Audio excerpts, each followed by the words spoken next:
Hello everyone, and I'm here to talk about some controversial perks that have recently been added into the game that the DBD community has kind of exploded over on whether or not they are overpowered, or at least very, very strong. And they're actually both off of Gabriel Soma. The survivor perks I think have just been really well, um, just so much better than the killer perks as a whole. And the first one we're going to start with is Scavenger.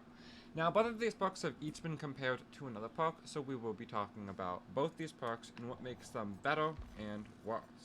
So, you have Scavenger. You have Built to Last.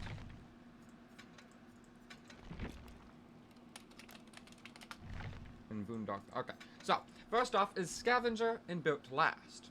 What are the similarities and differences? Well, Tier 3 Scavenger here makes it so that when you're holding an empty toolbox, Scavenger will activate, succeeding up to 4 great skill checks while repairing a generator will refill your toolbox for free, basically, and then the perk will deactivate.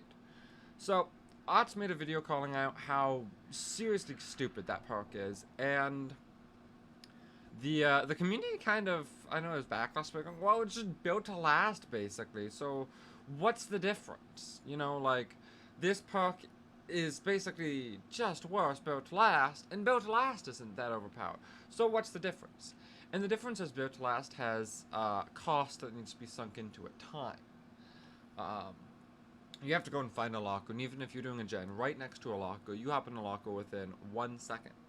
You still have to spend the 12 seconds for max built to last to get your toolbox back and then get back onto the generator. That takes about 12 seconds of doing nothing. You are sitting in a locker. You are not progressing the game.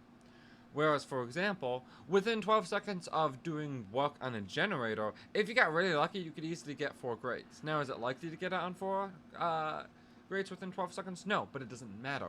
You're still progressing the game because you're doing a generator. So, the thing is, you don't sink any cost, any time, any effort into this other than hitting grades, which is going to speed up the game. So, but you unlock Scavenger by completing the game still.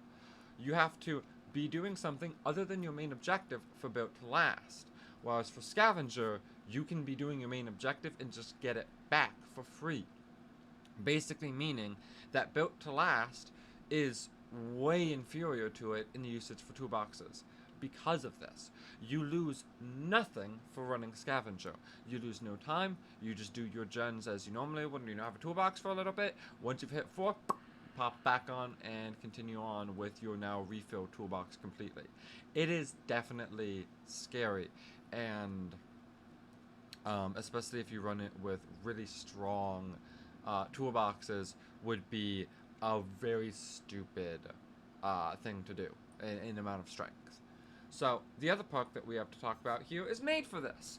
Made for This makes it so at max level you run 3% faster, and when you finish healing another survivor, you will gain the Endurance Stats effect for 10 seconds. However, you have to be injured. Now, I actually really am excited for this perk coming in, but I will also admit it is a nuts perk. Now, a lot of people immediately are going to make, well, Boon Dog Theory makes it so that when you're in the totem's range, you get a 2% speed boost. The entire time, doesn't even matter if you're healthy, doesn't matter if you're injured. So, why is Built for This different? Why is this stronger? And it actually comes down to 2 simple reasonings. First off, again, the thing that the DBD community does not seem to understand is the cost effectiveness and the time sunk into something matters. Dog Theory requires you to go set up a boon. You need to find a totem first. So you need to probably be actively looking or just luckily stumble across one in a good spot. Because keep in mind, you really only going to want to use Boon Dog Theory in a good loop. So then you have to spend the time booning up the totem. And then you have to get chased in that area away from the boon so the killer doesn't just go snuff the boon mid-chase, and now you're left with no perk. So there's a lot of time sunk into it that you may not actually get back by running this perk and running in the boon. you just might not actually earn that time back. Which I know sounds crazy, but that's the main reason no one runs it. Now, made for this is 3%. It's not the biggest speed boost. It's actually a very small amount for the most part. And you probably think, well, it's not that impactful. And in most situations, it wouldn't be. Except, first off, if you're a good looper, running tight loops, especially if you're able to run a perk like Resilience to vault faster, it will be incredible. Because it means you'll get to the window faster, or the pallet faster, and you'll vault it faster, so you'll get across it faster. And even by these minuscule amounts, that will actually mean the difference between a hit and a fucking miss. This is a very impactful thing. And the other thing is that it stacks with other endurance, or not endurances, it stacks with other hastes. So, for an example, you could actually also bring Dog Theory with this, meaning when injured, you're running at 105% movement speed. So if you're going against like a Huntress, for example, you actually move only 5% slower than her at baseline. And for example, if you run Hope with this, and you get injured during endgame with Hope, you run 110 movement speed. You run the same movement speed as Huntress. That's ridiculous. And keep in mind that unlike Boon, which is an AoE, this doesn't have an AoE. This affects you at all times.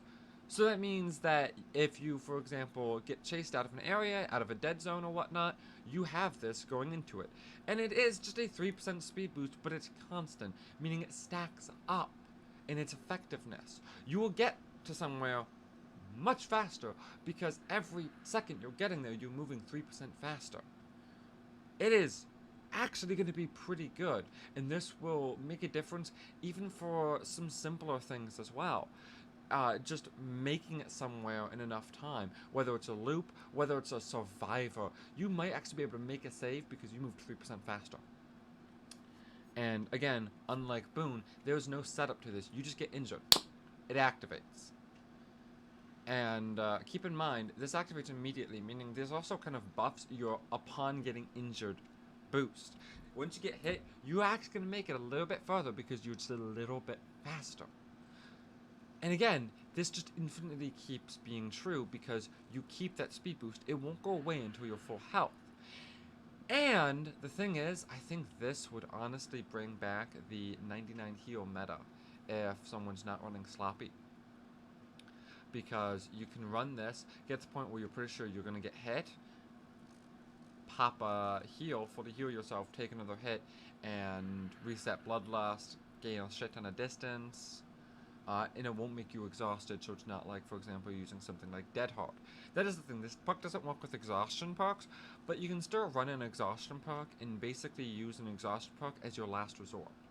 I would say this one actually would have been an absolutely busted perk if this was released back when Dead Hard was at its prime, because you just Dead Hard last second, and then you would have made the chase take longer because you had built for this, and then Dead Hard, you know? It's great that it doesn't work with exhaustion, and I think some people may actually end up running things that make people exhausted to stop this perk from activating. And almost treating it like an exhaustion perk on its own in a way that I need to keep this person exhausted somehow. So, with that being said, these perks are actually really strong.